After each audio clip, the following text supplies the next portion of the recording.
हर पल की खबर पर हमारी नजर 7 भारत न्यूज के साथ। ये तो बहुत गंभीर स्थिति भारतवर्ष के लिए बनी है। हमारे सिक्योरिटी के लिहाज से हमारे लिए एक बहुत बड़ा झटका है, धक्का है। शेख हसीना कई महीनों से अंडर प्रेशर हैं। जो बीएनपी है, जो इस्लामिस्ट पार्टीज हैं, वो उनके बरखिलाफ रही हैं। उन्होंने इलेक्शन में हिस्सा लेने से मना कर दिया। देखिए, ये लगता है जैसे कि कोई अरब स्प्रिंग हो, ऑरेंज रेवोल्यूशन हो, मैदान रेवोल्यूशन हो। ये जो रिजर्वेशन का मुद्दा था 30% मुक्ति जोधास के लिए, इसको डिफ्यूज करने की कोशिश सुप्रीम कोर्ट ने की थी, लेकिन ये हिंसा बढ़ती ही गई है। कोई 100 के करीब स्टूडेंट्स मारे हैं, कितने 100 घायल हो गए हैं। अब बांग्लादेश की फौज के पास क्या विकल्प था कि या तो वो ताइनानमेन स्क्वायर जैसा नरसंहार करे, तो ये तो बिल्कुल जैसे कि श्रीलंका में हुआ था विक्रम राणा सिंघे के साथ की सरकार के साथ, वैसा उन्होंने तो अटैक कर दिया है बांग्लादेश के प्राइम मिनिस्टर के आवास के ऊपर। लेकिन लगता है कि बांग्लादेश की फौज अभी तक वफादार रही है।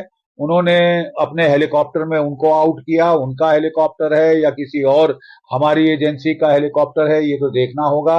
ये तो बांग्लादेशी हेलीकॉप्टर लग रहा है। कह रहे हैं C-130 विमान उनको लेके आ रहा है दिल्ली। ये भी अटकल लगाई जा रही है कि वो लंदन असाइलम चली जाएंगी। और जो बांग्लादेश का चीफ है उसने आके ऐलान किया है कि शायद वो मार्शल लॉ इम्पोज करेंगे कि क्या, लेकिन वो कह रहे हैं कि 48 घंटे में एक नई सरकार का गठन होगा और वो प्रेसिडेंट साहब के साथ हैं। शेख हसीना वार्न कर रही थी कि उनको विदेशी ताकतों का खतरा है। मैं दो चीजें कहना चाहूंगा। एक तो ये बांग्लादेश में होना था, सारे आसार दिख रहे थे। शेख हसीना काफी लंबे समय से पावर में है और अभी जो पिछली इलेक्शन हुई उसमें सारी ऑपोजिशन ने बॉयकॉट करा था। 15 साल की एंटी इनकम्बेंसी प्लस करप्शन कह लीजिए, जॉब्स कह लीजिए, सारा माहौल, और इसके अलावा यस डेफिनेटली रेडिकल इस्लाम और ऑपोजिशन पार्टीज, तो सबकी जो खिचड़ी थी तो रास्ता यही दिख रहा था, ये होना था। बट दूसरी बात जो भारत के हिसाब से आई थिंक हमें इंडिया के लिए एक चिंता का विषय है कि बांग्लादेश में स्टेबिलिटी होनी चाहिए और जो भी सरकार हो इलेक्टेड हो और ऐसी सरकार हो जो इंडिया की तरफ फ्रेंडली हो या एटलीस्ट इंडिया के एंटाई ना हो। इस समय इंडियन गवर्नमेंट को सबसे पहले तो है कि हमारे जो इंडियन सिटीजन्स हैं जिनको कोई खतरा है बांग्लादेश में, राइट, अगर हो तो उनको इवैक्यूएट करने का इमीडिएट करना चाहिए। उसके अलावा आई थिंक इंडियन गवर्नमेंट को कुछ नहीं करना चाहिए, उनका इंटरनल मामला है। बट हाँ, तीसरी चीज हमें जो करनी चाहिए, हमें अपने बॉर्डर्स को इमीडिएट सिक्योर कर देना चाहिए, क्योंकि बांग्लादेश में जब ऐसी उथल पुथल होती है या हो गई है तो काफी रिफ्यूजीज, असाइलम और उनमें कुछ टेरर, आतंकी भी मिक्स्ड आ सकते हैं हमारे बॉर्डर्स की तरफ। तो हमें अपने बॉर्डर्स की सिक्योरिटी को इमीडिएटली रैचेट अप करना चाहिए। बांग्लादेश के जो भी हैं अभी मिलिट्री और बाकी कोई इंटरिम एडमिनिस्ट्रेशन, उनसे संपर्क हो और जो हमारे मतलब देश के हित में जो भी करना है वो हम करेंगे।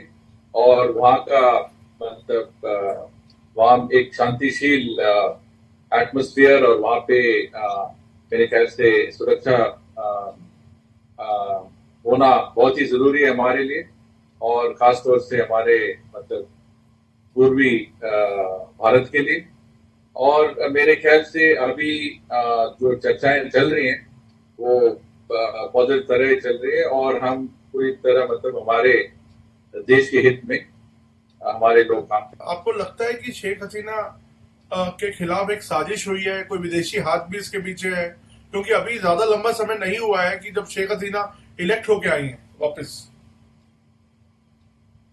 हाँ, हमने देखा है कि जो प्रोटेस्ट और डेमोन्स्ट्रेशन जो पहले स्टूडेंट्स ने शुरू किया था, बाद में कोई मतलब इस मौका छीन के कुछ ऐसे एंटी सोशल एलिमेंट्स जैसे कि जमात इस्लामी और ये ऑपोजिशन बीएनपी पार्टी भी दाखिल हुए, और वो देखते हुए हमें लगता है कि हो सकता है कि कोई ऐसा मतलब विदेशी देश भी हो जिसका हाथ भी इस इन मामलों में हुआ होगा।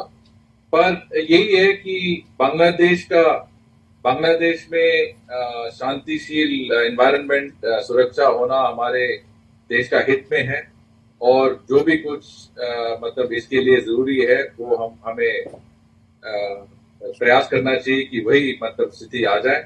और जो मैं देख रहा हूँ ये थोड़ा सा एक प्रैक्टिकल सोल्यूशन था जिससे शेख हसीना जी देश से बाहर जाकर मतलब कि सेफ जोन में चली गई हैं और देश में एक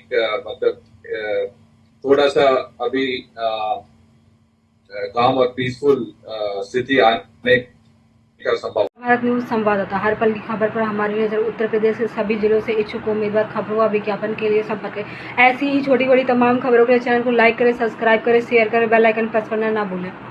हमारी नजर 7 भारत न्यूज के साथ।